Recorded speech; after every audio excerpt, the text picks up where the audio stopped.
a poem about sex.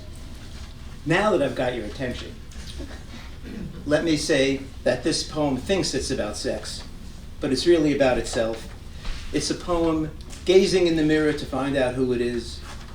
It sits here on the page pretending it just happens to be there. Though of course, you know, I got all fixed up for you.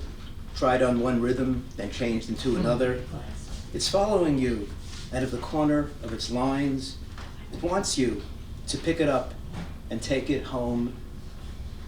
Where this poem will touch you the way you always wanted to be touched. In a place you've never been touched before. It seeks intimacy above all. Passion, romance, obsession.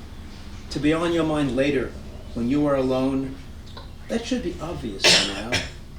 So dream yourself inside it. Pretend you know what the poet meant. Seduce his flirt of a poem. Make it take off all its words for you.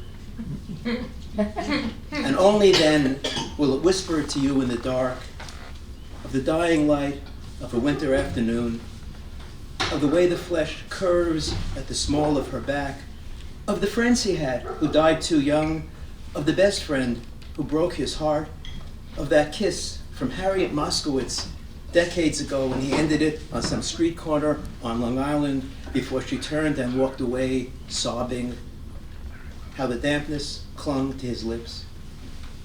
Let me confess right now that there was a time I saw sex as little more than a reaching out into the void and taking. But I've learned it's not a stroke or a thrust or anything about technique, but the closing of a circle that leads back to you, to itself, to the thing you tried to take, to the thing you name in the dark, to the thing that poems are. So do it with this poem. It's the same as you. It wants to be taken.